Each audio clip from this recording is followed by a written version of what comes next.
My name is Alistair McKenzie. I am a former trial attorney, a small business owner, a developer, and one of the founders of A Storied Life.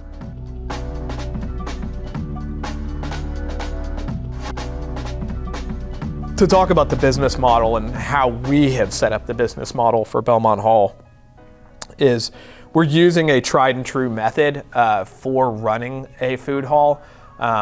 There's kind of two basic models to how a food hall can be run. One is just a leasing, traditional landlord version of it, where you are just allowing whoever wants to come in and lease a stall from you to come in, lease a stall, and operate. And we have traveled around doing our research for Belmont Hall enough to know that model, which may just happenstance work some places, is not our preferred method for doing it. There is a second kind of food hall, which seems to be kind of the developing model in the United States for this food hall industry. And that is to curate the food hall. And what that means is that we, as the operators of the food hall, we stand as kind of a landlord, but we're licensing the stalls as opposed to leasing the stalls, which gives us control over the kind of food that comes in, control over the quality, and control over the performance, financial and otherwise, of the vendors themselves.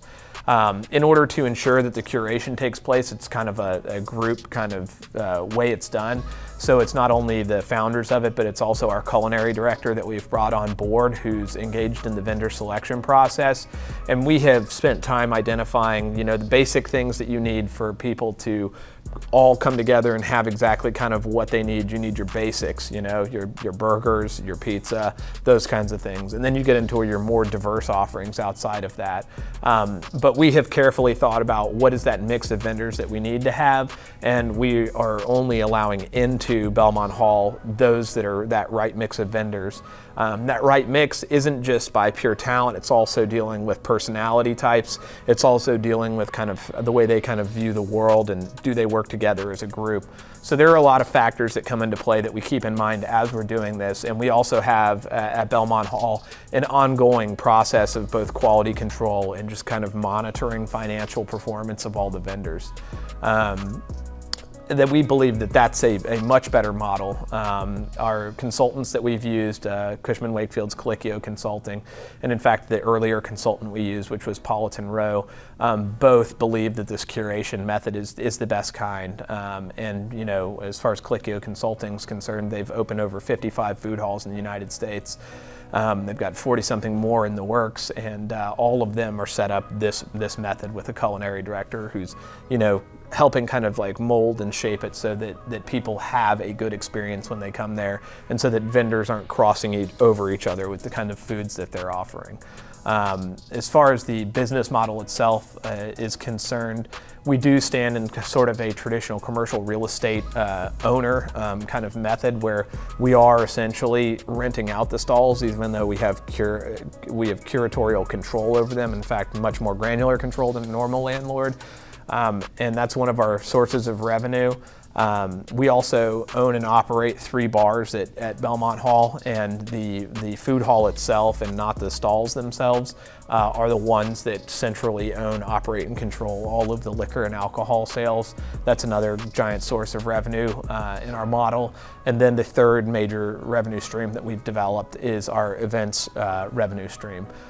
We basically have 3 event spaces, maybe 4 in the end, but 3 for certain, which is one is our mezzanine upstairs with a bar, can be rented out as an event space. That'd be a more cocktail kind of lounge event space. And then just attached to that upstairs is a almost 3,200 square foot event space that can seat 250 people for big balls, and then when all the tables are removed, can have over 800 people standing in it for small concerts, other kinds of events. And then just outside of that, downstairs, we have our yard, which is over 10,000 square feet. You can have tons of people there. We can rent it out for sporting events, we can rent it out for weddings, we can rent it out for all sorts of things. Pensacola has a big lack of event spaces, and almost nothing that does the 250 person size event space here.